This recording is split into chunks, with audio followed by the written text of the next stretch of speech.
বুধবার বাংলাদেশ চীন মৈত্রী প্রদর্শনী কেন্দ্রে আহসানুল্লাহ বিজ্ঞান ও প্রযুক্তি বিশ্ববিদ্যালয়ের 12তম সমাবর্তন অনুষ্ঠিত হয়েছে। রাষ্ট্রপতির প্রতিনিধি হিসেবে অনুষ্ঠানে সভাপতিত্ব করেন অর্থ উপদেষ্টা ডক্টর সালেউদ্দিন আহমেদ। সমাবর্তনে বক্তা হিসেবে বক্তব্য রাখেন আন্তর্জাতিক পানি ও পরিবেশ বিশেষজ্ঞ অধ্যাপক আইনুন নিশাত। বক্তব্য রাখেন আহসানুল্লাহ বিশ্ববিদ্যালয়ের বোর্ড অব ট্রাস্টিজের চেয়ারম্যান ও ঢাকা আহসানিয়া মিশনের president professor doctor Golam Rahman. সমাবর্তনে স্বাগত বক্তব্য রাখেন বিশ্ববিদ্যালয়ের vice chancellor professor doctor Mohammad Ashraful হক।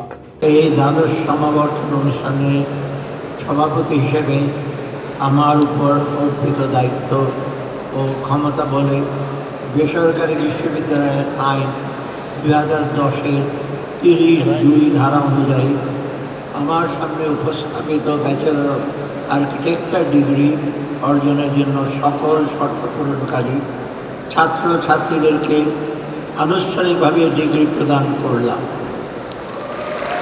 একই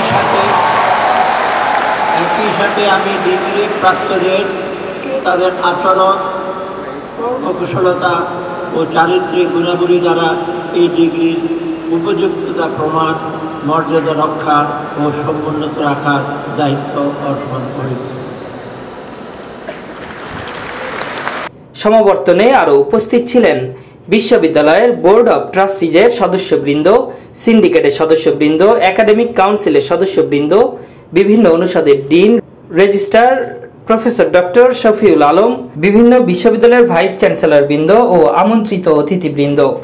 আহসানুল্লাহ বিজ্ঞান ও প্রযুক্তি বিশ্ববিদ্যালয়ের দ্বাদশ সমাবর্তনে সম্মান শ্রেণীর জন্য 8,471 জন এবং মাস্টার্স শ্রেণীর জন্য 1,061 জন শিক্ষার্থীকে ডিগ্রি প্রদান করা হয়েছে।